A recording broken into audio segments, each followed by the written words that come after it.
ভারতের একটি কবরস্থানে সদ্য মৃত্যুবরণ করা এক যুবতী মেয়েকে এক যুবক যা করলো, অতঃপর সেই যুবকের সাথে ঘটল ভয়ঙ্কর কিছু ঘটনা। আজকের এই ঘটনাটি একটি সত্য ঘটনা যা আপনাদের হৃদয়কে ক্ষতবিক্ষত করে দিবে। তাই ভিডিওটি না টেনে একেবারে শেষ পর্যন্ত দেখতে থাকুন।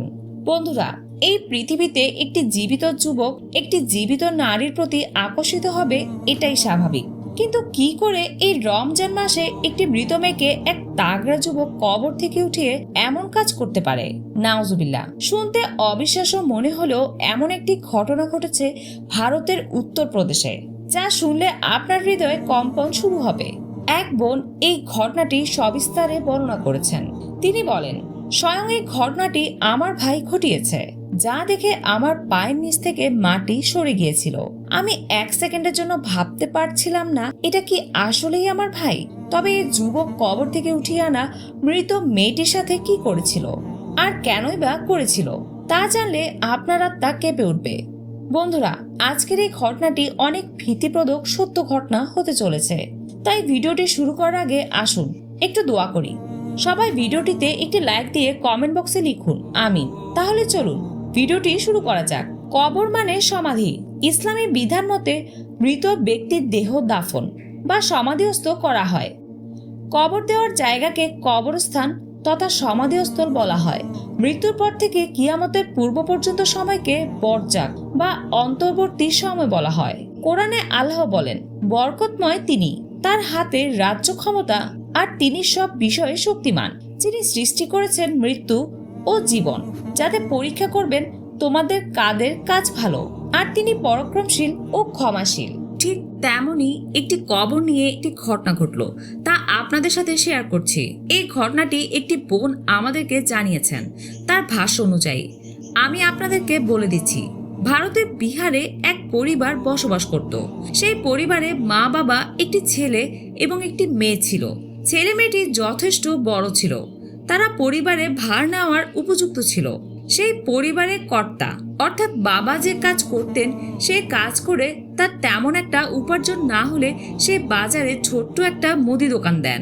কারণ যে কাজ করত সেই কাজটি ছিল কবরস্থানে গোরক্ষদক হিসেবে। আর আপনারা তো সকলেই জানেন, যারা কবর খনন করে তাদের তেমন একটা ইনকাম হয় না। তাই তো তার বাবা বাজারে দোকান দিয়েছিলেন অধিক ইনকামের জন্য।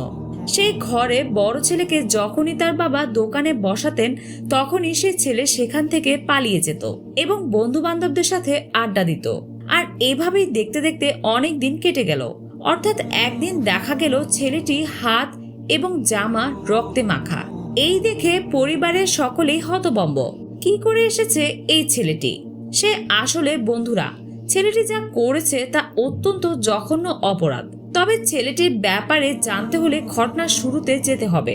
চলুন ছেলেটির ব্যাপারে জেনে আসি যে আসলে কি করেছিল এই ছেলেটি, যার কারণে পুরো মহল্লাবাসী ছেলেটিকে থুতু করছে। আসলে বন্ধুরা, ছেলেটির বাবা পরিবার চালানোর জন্য বহু বছর ধরে কবরে কাজ করছেন। অর্থাৎ মৃত ব্যক্তি আসলে তাকে দাফন করার জন্য যে কবর খোঁড়া হয়, সেই কাজটি এই বাবাটি করতেন। দীর্ঘ 15 বছর ধরে তিনি এই কাজের সাথে সংযুক্ত। আর এই পরিবারের ভাষাটি ঠিক একেবারে কবরস্থানের পাশেই ছিল। যেহেতু কবরস্থানে সেক্ষেত্রে পুরুষ মহিলা উভয়কেই দাফন করা হতো। তাছাড়া অধিকাংশ রাতের বেলায় মহিলাদের দাফন করা হতো, কারণ ইসলাম সম্মত যে মহিলারা মারা গেল তাদেরকে রাতে দাফন করা উপযুক্ত। তাই তো অনেক মহিলাদেরকে কবর দেওয়া হতো রাতে। কিন্তু কিছুদিন ধরে এমন একটি কাণ্ড ঘটছিল সেই কবরস্থানে, যা শুনে আপনার হৃদয় কেঁপে উঠবে। যখনই কোনো মহিলাদেরকে কবরে দাফন করা হোক না কেন, সেই মহিলাটিকে কবর থেকে লাশটি চুরি করে যেত। পুলিশ এটিকে কোনোভাবেই নিয়ন্ত্রণ করতে পারছিল না। আর যখন রাতের বেলা এই কাজটি করা হতো, তখন কবরস্থানে কেউই থাকতো না। অনেকেই মনে করত এটা কোনো আধ্যাত্মিক শক্তি বা কালো জাদু। অনেকেই রয়েছে লাশ চুরি করে বিভিন্ন জাদুটোনা করে থাকে। যেহেতু কবরের পাশে আমাদের বাসা ছিল, সেহেতু পুলিশ প্রত্যেক দিন আমার বাবার কাছে এসে জিজ্ঞাসা করত এবং কোনো কোনো সময় আমার বাবাকে পুলিশ স্টেশনে নিয়ে যেত জিজ্ঞাসাবাদ করার জন্য। কিন্তু আমার বাবা কিছুই জানতেন না, আর কিছুই বা বলতে পারতেন না। এইভাবে দেখতে দেখতে অনেক দিন কেটে গেল। একদিন হঠাৎ আমার বাবা ভীষণ অসুস্থ হয়ে পড়লেন। আর অন্যদিকে দুজন মৃত মহিলাকে দাফন করার জন্য কবর খোঁড়ার কথা ছিল। যেহেতু আমার বাবা অসুস্থ, সেই ক্ষেত্রে আমার বাবা আমার বড় ভাইকে বললেন, তুমি যাও, আমার কাজটা করে দিয়ে আসো, না হলে আমি এই চাকরি হারাবো। এই চাকরি এমন একটি চাকরি তো চাইলেও ছাড়া সম্ভব না। আমার ভাই বাবার দুঃখ কষ্ট দেখে কবর খোঁড়ার সরঞ্জাম নিয়ে কবরস্থানে চলে গেল মাটি খনন করার জন্য। এইভাবে আস্তে আস্তে আমার ভাই আমার বাবার সাথে যোগ দিতে শুরু করে। রাতে কোনো কবর খনন করা হলে আমার ভাই দৌড়ে চলে যেত বাবাকে না বলে কবর খনন করতে। আর একটা কথা না বললেই নয়, যখন থেকে আমার ভাই এই কাজে যুক্ত হয়েছে তখন থেকে কবরস্থানে লাশ চুরি হওয়ার ঘটনা দিনকে দিন বেড়েই চলেছে।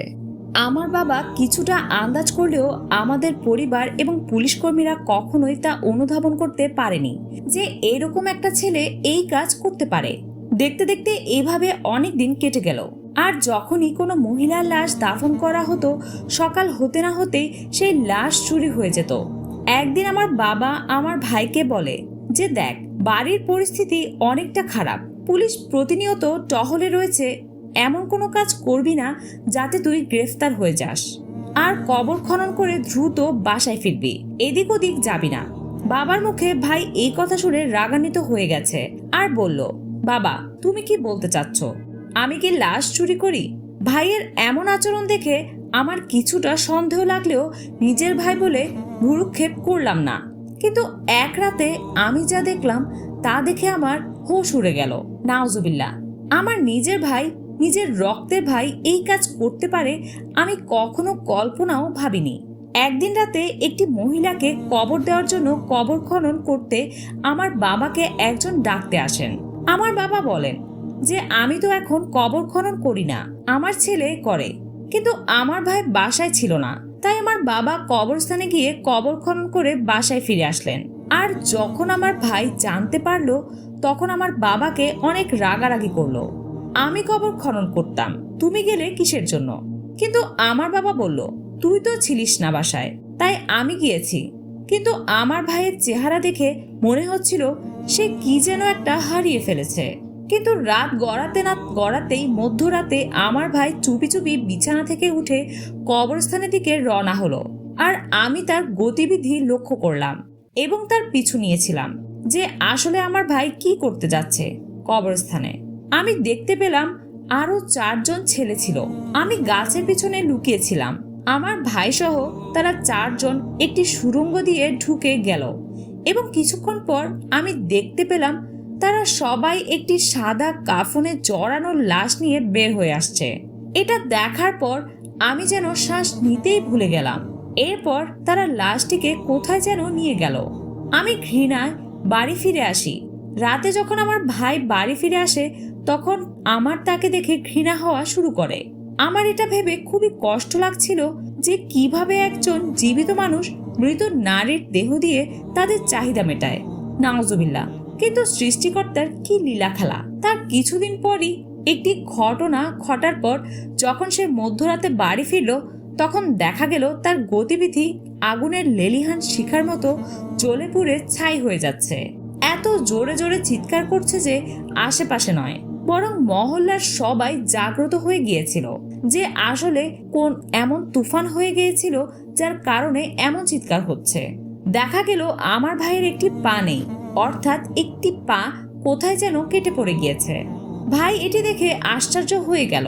আমার বাবা জিজ্ঞাসা করলো, কি এমন কাজ করেছিস যার কারণে এই অবস্থা?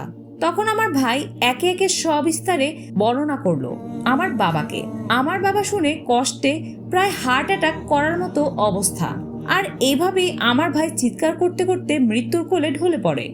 আসলে কাহিনীটি হয়েছিল, আমার ভাই যখন মৃত মহিলাকে কবর থেকে উঠিয়ে নিয়ে বন্ধুদের সাথে যাচ্ছিল তখন আচমকা মৃত মহিলাটি নেড়ে চড়ে উঠে এবং আজগুবি রূপে আমার ভাইয়ের উপর আক্রমণ করে এবং যে কারণে আমার ভাই পালাতে গিয়ে গাছের নিচে পড়ে নিজের পা হারায়। আর সেই যন্ত্রণা আমার ভাইয়ের মৃত্যু হয়ে যায়। মহান আল্লাহ পাক রব্বুল আলামিনের কাছে দোয়া রইল তিনি যেন আমাদের সবাইকে খারাপ কাজ করা থেকে বিরত রাখেন এবং ভালো কাজ করায়।